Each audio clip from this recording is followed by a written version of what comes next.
Hello friends, welcome to YouTube channel.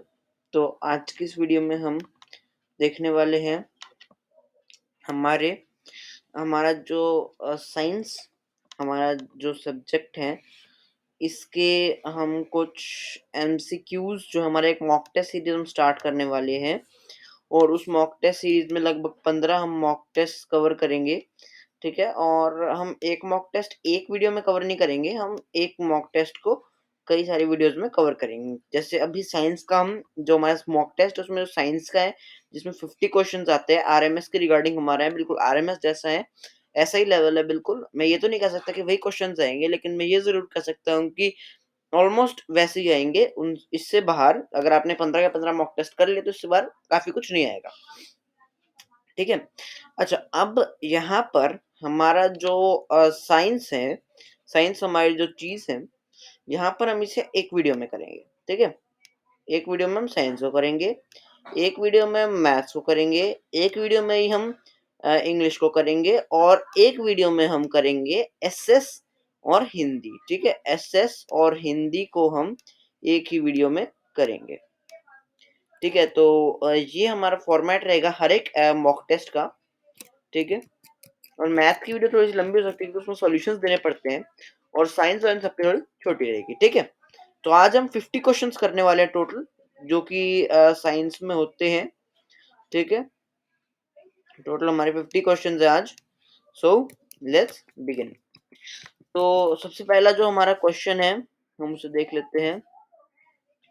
तो इसे colour change कर लेते हैं, ये वाला कर लेते हैं, चलो ये अच्छा।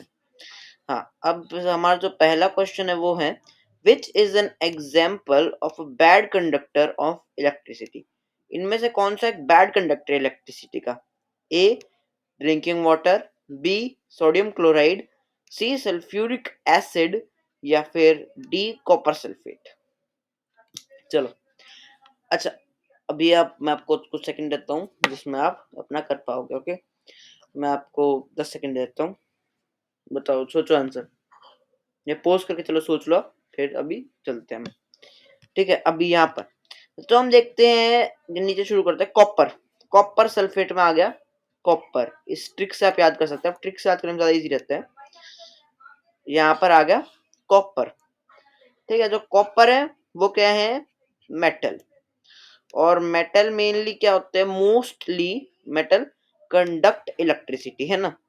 ठीक है, अच्छा, अब यहाँ पे सोडियम, सोडियम भी मेटल है, सोडियम भी आ गया। अब बचा सल्फ्यूरिक एसिड और ड्रिंकिंग वाटर। तो अब इनमें से क्या होगा? अब इनमें से जो एसिड आ गया, ठीक है, एसिड आप यूं बना लो कि एसिड, जैसे आप किसी को ट्रिक बना सकते हो कोई भी। अच्छा, अब मैं आपको इसमें आंसर बताता हूँ। आंसर है इसका ड्रिंकिंग वाटर। ठीक है, ड्रिंकिंग वाटर। ठीक है, ड्रिंकिंग वाटर इसका सही आंसर। आप सल्फर की कोई भी ट्रिक बना सकते हैं कि सल्फर, आप यूं मान लो कि जो ड्रिंकिंग वाटर है वो कंडक्ट नहीं करेगा इलेक्ट्रिसिटी, और सल्फर, सल्फ्यूरिक एसिड, क्योंकि एसिड हो गया, तो ये जो है, ये मैं वैसे ट्रिक बता रहा हूँ, ये कोई साइंटिफिकली मत मानना इसको। ठीक है, तो जो एसिड है वो कंडक्ट इलेक्ट्रिसिटी नहीं करेगा। ठीक है, आप एक ट्रिक बना सकते हैं। तो इससे जितने भी है सारे आपका हो गया। चलो, चलते आगे। फिर अगला देखते हैं हम। अगला क्वेश्चन है हमारा सेकंड क्वेश्चन, जो है एन इलेक्ट्रोलाइट इज। इनमें से कौन सा एक इलेक्ट्रोलाइट है? A solid metal which conduct electricity, a liquid that conducts current, a solid non metal which conduct electricity. अच्छा, अब इसमें देखो, अब जो पहला देखो, a solid metal which conduct electricity, तो इसका क्या होता है? इसका आपको पता है इलेक्ट्रोड होता है। ठीक है, ये तो इलेक्ट्रोड होते हैं, है ना, ये इलेक्ट्रोड होता है। फिर उसके बाद हमारा है लिक्विड विथ कंडक्ट इलेक्ट्रिसिटी, ये हो सकता है। फिर है a solid non metal which conduct electricity. अब most of the non metals except graphite, यानी कि most of the non metals except graphite जो है वो इलेक्ट्रिसिटी तो कंडक्ट करते ही नहीं है, वो इलेक्ट्रिसिटी तो कंडक्ट ही नहीं करते। तो स्टेटमेंट ही गलत है और नन ऑफ दिस तो हो ही नहीं सकता। तो आंसर बचा a liquid that conducts current, जिसे हम कहते हैं इलेक्ट्रोलाइट। अच्छा मैं आपको बता भी दूं क्या होता है। अच्छा लेट्स सपोज यहाँ पर आपकी एक बीकर या बाल्टी रखा है।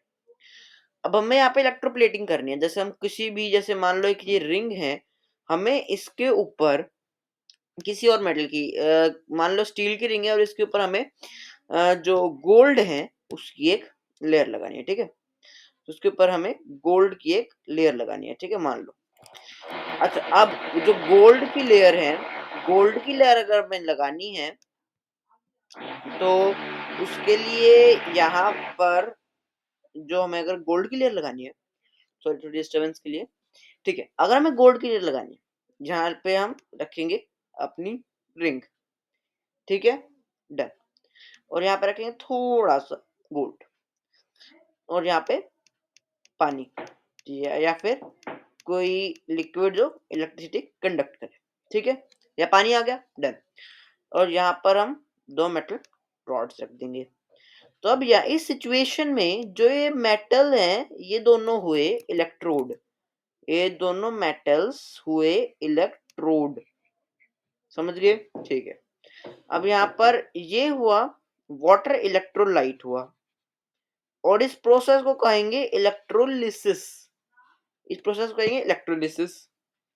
और जो इस रिंग पर है उसको कहेंगे इलेक्ट्रोप्लेटिंग, ठीक है। तो ये था सारा जितना भी इलेक्ट्रोप्लेटिंग इलेक्ट्रोलिसिस के बारे में, ठीक है। तो अभी हम चलते आगे। अगला है which part of nucleus is which is not a part of nucleus, ठीक है। ये बहुत लोग गलती करते हैं, नॉट नहीं पढ़ते कर, देखो मेरे से भी होगी थी एक बार, तो नॉट नहीं पढ़ते और उसकी वजह से इनका जो है ना वो लिख देते हैं। चलो ठीक है मजाक। चलो अब ये देखते क्या क्या है, ये बहुत इजी क्वेश्चन। चलो न्यूक्लियर मेम्ब्रेन, न्यूक्लियोप्लाज्म, साइटोप्लाज्म या न्यूक्लियस। अच्छा अब इसको तो कोई बच्चा ही बता देगा, ये ऑप्शन देखते हैं, ठीक है, अगर ये ऑप्शन आते हैं तो। अब ये देखो न्यूक्लियर मेम्ब्रेन, न्यूक्लियस है तो यहाँ भी आ गया न्यूक्ली, न्यूक्ली यहाँ भी आ गया, न्यूक्ली तक तो मतलब न्यूक्लियस जैसा ही आ गया, यहाँ भी न्यूक्ली तक आ गया। न्यूक्लियोप्लाज्म यहाँ भी न्यूक्ली तक आ गया। साइटोप्लाज्म यहाँ न्यूक्ली नहीं आया, ठीक है, न्यूक्लियस जैसा कुछ आया ही नहीं। फिर ये न्यूक्लियोलस, ये भी देखो न्यूक्ली आ गया। तो बच्चा कौन सा, यही आंसर हुआ ना साइटोप्लाज्म। अब इनमें तो आ ही गया सब में न्यूक्ली, ठीक है। और बता भी दूं न्यूक्लियर मेम्ब्रेन साइटोप्लाज्म से न्यूक्लियस को सेपरेट करती है और न्यूक्लियोप्लाज्म उसके अंदर होता है और न्यूक्लियोलस जो उसके अंदर एक जैसे आप कह सकते हैं एक गड्ढा टाइप सा होता है, वो न्यूक्लियोलस कहलाता है। चलो फिर है name the organelle which is only found in plants, यानी कि ओनली फाउंड इन प्लांट्स का क्या मतलब है, जो एनिमल सेल में नहीं पाई जाती। जो एनिमल जो हमारा सेल होता है ना उनमें जो है नहीं पाई जाती, उनमें नहीं पाई जाती। तो mitochondria power house of cell, nucleus दोनों में पाई जाती है, राइबोसोम या प्लास्टिड। तो राइबोसोम तो का तो सेल से कोई मतलब है, पर वो जो गोल्गी बॉडीज होती है हमारे जो हमारी, आपको एक सेकेंड, ओके, जो हमारी ठीक है,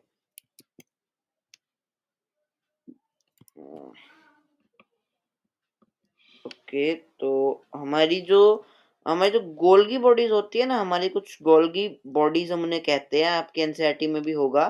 जो गोल्गी बॉडीज होती है हमारी, उन गोल्गी बॉडीज में हमारे सेल में कई सारी आती है, जैसे राइबोसोम और ये सब, ठीक है। अब यहाँ पर जो हमारी गोल्गी बॉडीज हैं, यहाँ पर ये आती है इनमें, ठीक है, दोनों में ये एनिमल सेल में आती है, आपको पता हुआ। तो बचा क्या, प्लास्टिड। प्लास्टिड्स क्या होते हैं, प्लास्टिड जो ग्रीन कलर के जैसे ऐसा होता है कुछ प्लांट सेल, ठीक है, ऐसा होता है प्लांट सेल। तो इस प्लांट सेल में ये आप वैक्यूल है आपका, ये आपका यहाँ पे न्यूक्लियस है, न्यूक्लियस साइड में तो वैक्यूल बड़ा होता है, ये आपका न्यूक्लियस है और यहाँ पर आपके बहुत सारे ग्रीन कलर के आपके प्लास्टिड आपको मिलेंगे, ठीक है, ये जितने भी है ये प्लास्टिड ग्रीन कलर के। तो plastid is the right answer. फिर है the branch of science that deals with growing plants and raising livestock for human use is,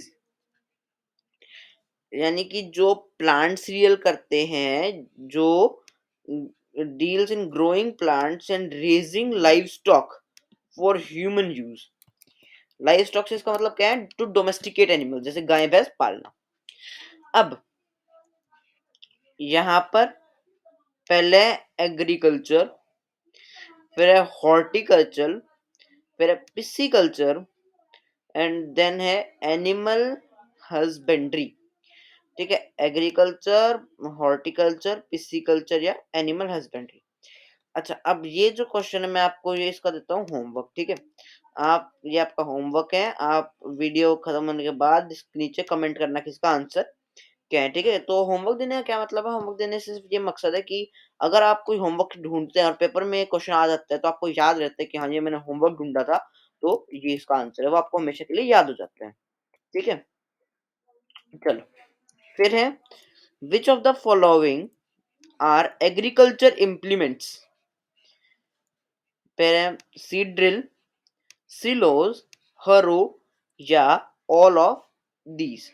तो क्या होगा इसका आंसर? या सीड ड्रिल, या सिलोज, या हरो, या ऑल ऑफ दीज, क्या होगा बताओ?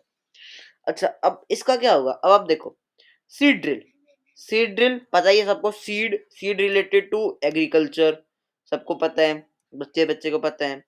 सिलो, सिलो चलो खुद को नहीं, कुछ को नहीं पता होगा, मेरे को भी नहीं पता था। फिर है हरो, अब हरो को भी, हरो का भी कईयों को पता है, हरो रिलेटेड टू एग्रीकल्चर, काफी कुछ कॉमन है।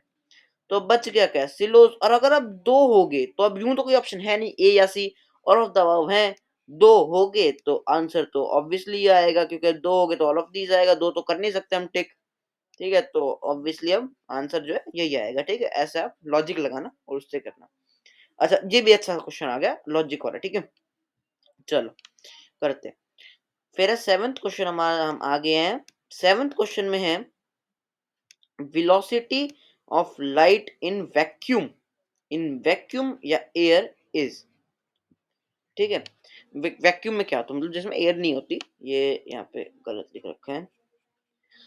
ठीक है, in vacuum is 3 × 8⁸ centimetre second पर सेकेंड, 3 × 8⁸ 3 × 10⁸ किलोमीटर पर सेकेंड, या फिर 3 × 10⁸ मीटर पर सेकेंड, या फिर नन ऑफ दीज। तो आंसर क्या होगा बताओ? इन चारों में से आंसर क्या होगा बताओ? चलो जल्दी से बताओ। चलो भाई जल्दी से बताओ क्या होगा इसका आंसर। अच्छा चलो, अब बताते हैं। जो वेलोसिटी है हमारी एयर की, सॉरी लाइट की, लाइट की हम वेलोसिटी को किस में कहते हैं? मीटर पर सेकंड, है ना? मैंने तो ऐसे ही याद किया, बाकी आपको जैसे याद कर हो सकता है वैसे कीजिए। जो मैंने इजी लगा मेरे को, मैंने वो आपको ट्रिक बता रहा हूँ। वेलोसिटी होता है मीटर पर सेकंड। अब यहाँ पे यूनिट देखो, यूनिट है यहाँ पे सेंटीमीटर पर सेकंड, किलोमीटर पर सेकंड या मीटर पर सेकंड।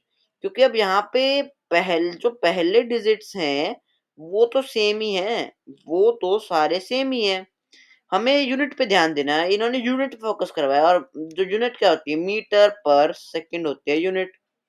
तो अगर मीटर पर सेकंड यूनिट है तो फिर भाई काफी अच्छा है। तो मीटर पर सेकंड अगर यूनिट है तो अब हमें पता चल गया कि ये सिर्फ इस ऑप्शन में मीटर पर सेकंड यूनिट है। तो अगर इस ऑप्शन में मीटर पर सेकंड यूनिट है तो ये आंसर ही ठीक होगा। चलो अच्छा, मायोपिया, मायोपिया कैन बी कर करेक्टेड यूजिंग। जो मायोपिया हमारी डिजीज होती है उन्हें उससे हम करेक्ट किस के यूज से कर सकते हैं? First concave lens, second convex lens, third cylindrical lens, या फिर प्लेनो कॉन्वेक्स लेंस। चलो अब बताओ इसका आंसर क्या होगा? तो ये मायोपिया में जो है हमें छोटा दिखने लग जाता है।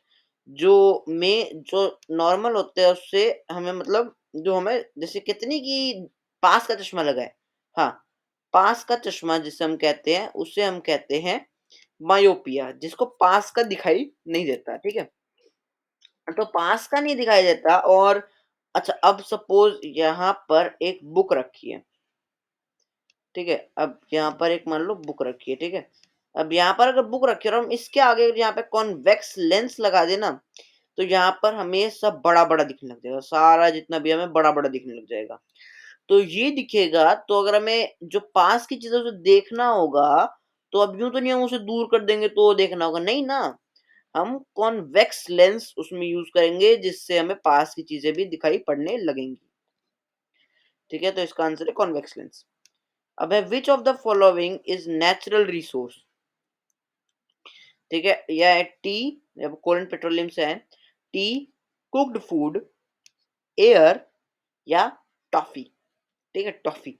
अच्छा, अब टी, जो टी है, अब ये इसने अगर ये टी मेंशन नहीं किया हुआ, अगर ये मेंशन करता टी लीव्स, ठीक है, अगर ये टी लीव्स मेंशन करता ना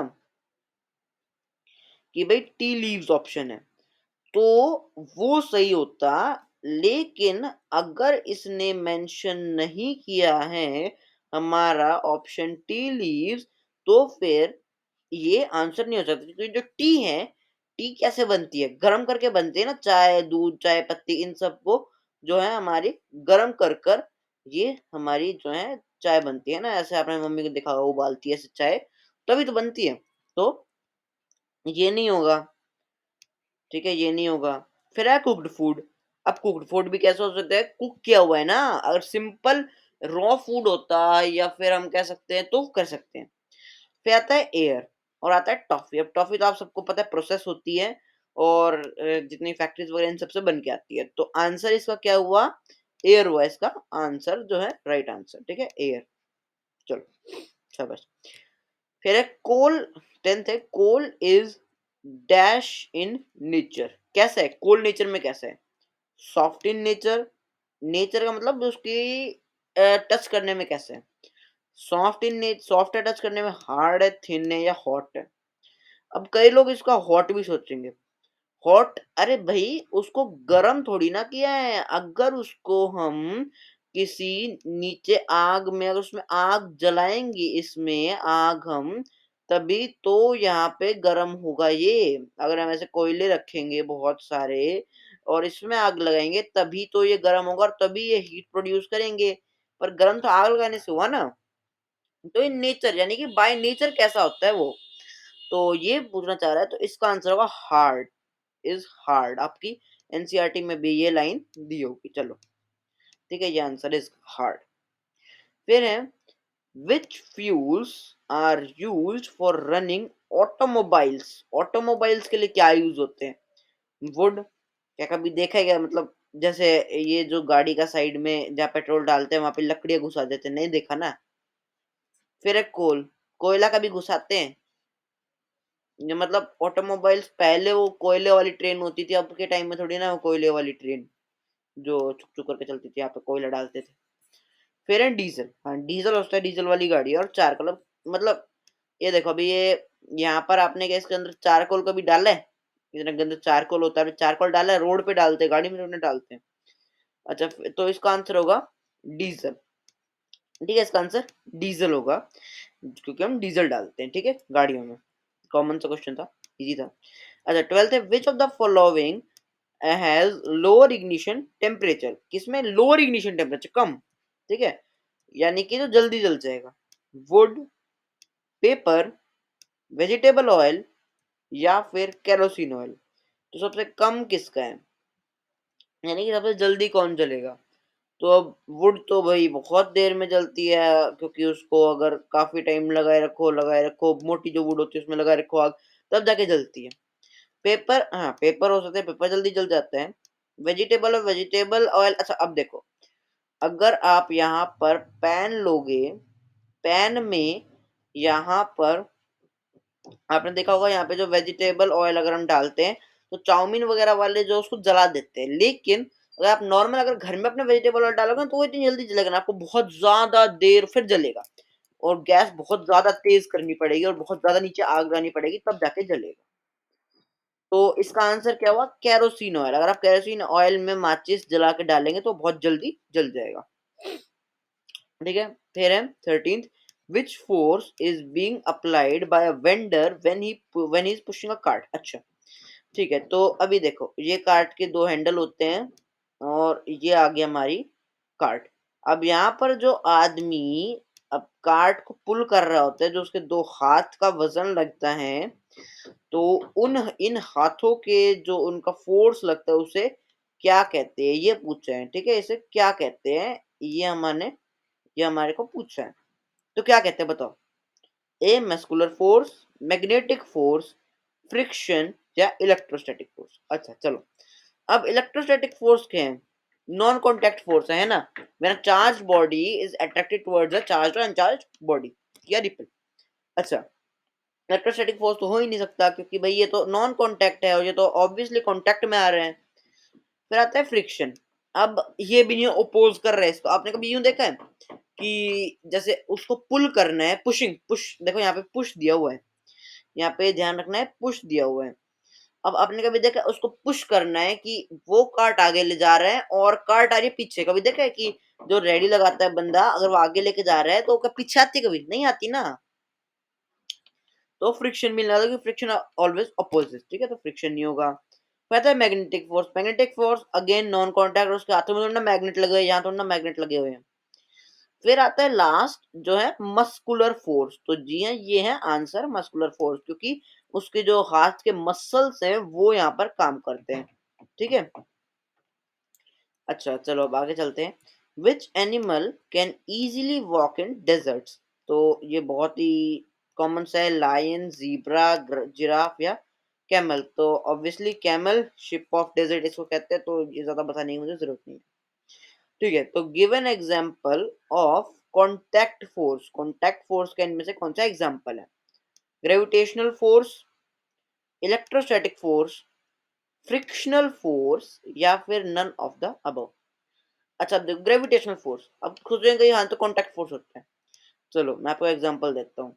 मान लो ये है एक पेड़, अब यहाँ से गिरा एक एप्पल, ठीक है, नीचे गिरा, और यहाँ पे है जमीन, तो वो जमीन पे गिरा। ठीक है, मान लिया बात कि वो कांटेक्ट में आ गया, लेकिन जो ग्रेविटेशन फोर्स ने उसे पुल किया इस टाइम, जब वो गिर रहा था उस टाइम, क्या वो कांटेक्ट में था? क्या वो कांटेक्ट में था? नहीं था। तो इसीलिए ये आंसर नहीं होगा, ये ग्रेविटेशनल फोर्स आंसर नहीं होगा। इलेक्ट्रोस्टैटिक फोर्स, कांटेक्ट फोर्स बताना है, तो इलेक्ट्रोस्टैटिक फोर्स, अब इसमें चार्ज और अनचार्ज होती है। मान लो यहाँ पे वॉल है, यहाँ हमारा बलून है, और हमने इसको बालों पे जो है अपने रब कर लिया और ये चार्ज आ गया इसमें, पूरा चार्ज आ गया इसमें। तो अब इस चार्ज के कारण ये यहाँ पर अट्रैक्ट होता है। क्यों होता है? तो अब चलो, अट्रैक्ट होता है क्यों होता है इसमें नहीं बोलना, बाकी जो चार्ज अनचार्ज इलेक्ट्रोस्टैटिक फोर्स का जो रूल होता है उसकी वजह से होता है। तो यहाँ पर ये जाने में जो टाइम लगा, यहाँ भी कांटेक्ट में नहीं था, मतलब जहां से फ्रिक्शन, जहां से जो भी फोर्स स्टार्ट होता है, हमें उस चीज को देखना है। तो जो फ्रिक्शनल फोर्स है, फ्रिक्शनल फोर्स हमारा स्टार्ट होते के साथ ही कांटेक्ट में होता है स्टार्ट। अब मान लो चलो ये एक सरफेस है इरेगुलरिटीज वाला, ये हम हर एक में इरेगुलरिटीज होती है, यहाँ पर हमारे पास बॉल है, तो फ्रिक्शनल फोर्स एक्ट तो तभी करेगा ना जब बॉल टच होकर चलेगी। अब ऐसा थोड़ी ना है कि यहाँ पे लैंड और बॉल ऐसे उड़ के जाएगी, उड़ के जाएगी तो फिर नहीं करेगा। उड़ के भी जाएगी तो ऐसे फ्लूइड फ्रिक्शन, हवा, ये भी ध्यान रखना है आपको। बात बात फ्रिक्शन मतलब बहुत, ऑलमोस्ट हर जगह हमारा काम करता है। अब मैं जो लिख भी रहा हूँ या ड्रॉ भी कर रहा हूँ, वहां भी फ्रिक्शन काम कर रहा है मुझे लिखने या ड्रॉ करने में। ठीक है, चलो अब है, it is difficult to walk on a smooth and polished floor because, तो pressure is high, force is low, friction is high, friction is low. अच्छा देखो, अब दो सरफेस आप कंपेयर करो, एक ये फ्लोर है मान लो, ठीक है, और एक है ये सीधा फ्लोर, थोड़ा सा गलत बन गया, चलो एक है ये सीधा फ्लोर मान लो इसको, ठीक है। तो अब इस इरेगुलरिटीज किस में ज्यादा है, इसमें ज्यादा है कि इसमें ज्यादा है? तो कॉमन सी बात है, इसमें ज्यादा है। ठीक है मान लिया। अब अगर इरेगुलरिटीज हमारी होंगी ज्यादा, तो फ्रिक्शन हमारा वो भी होगा ज्यादा। आपने मैथ्स में पढ़ा होगा, ये है डायरेक्ट प्रोपोर्शन। ठीक है, अगर इरेगुलरिटीज हमारी ज्यादा होंगी तो फ्रिक्शन भी ज्यादा होगा। डायरेक्ट इनवर्स प्रोपोर्शन आपने मैथ्स में पढ़ा होगा। ठीक है, तो यहाँ पर और अगर इरेगुलरिटीज कम हुई तो ऑब्वियसली फ्रिक्शन भी कम हो जाएगा हमारा। इरेगुलरिटीज कम तो फ्रिक्शन भी कम। तो यहाँ पर इसमें रेगुलेटरी ज्यादा है, यहाँ पर कम है, तो यहाँ पे फ्रिक्शन हो जाएगा हमारा। जो फ्रिक्शन इज लो हमारा आंसर हो जाएगा, क्योंकि रेगुलेटरी इज कम फ्रिक्शन लो। और अगर इरेगुलरिटी सरफेस में कम होगी तो फिर अगर हम यहाँ पर पैर हमारा रखते हैं तो पैर हमारा स्लिप होने के चांसेस होंगे, क्योंकि हमारे पैर में जो इरेगुलरिटीज है ना, जो सरफेस है, जो हमारे पैर में यहाँ पर इरेगुलरिटीज है थोड़ी थोड़ी, और वो इरेगुलरिटीज यहाँ पर फिट बहुत कम हो पाएंगी। वरना ऐसे सरफेस में जो हमारा इस टाइप का सरफेस है, यहाँ पे अगर हम अपना पैर रखते हैं तो यहाँ पर ये देखो ऐसे फिट हो जाती है बिल्कुल, यहाँ पे अंदर चली जाती है, जिससे हम आराम से बेटर ग्रिप बना पाते हैं। तो अगर हम बेटर ग्रिप नहीं बना पाएंगे तो डिफिकल्ट होगा वॉक करना, और डिफिकल्ट होगा वॉक करना तो फिर हमारा फ्रिक्शन इज लो। आपके एनसीईआरटी में क्वेश्चन भी है, why it is difficult to walk on slopy floor, soapy floor. Okay, चलो, तो ये अब अगले क्वेश्चन पे हम चलते हैं। 17, the property of metals by which they can be beaten into thin sheets is called। property of metals by which they can be beaten into thin sheets, malleability, ductility, conduction या expansion।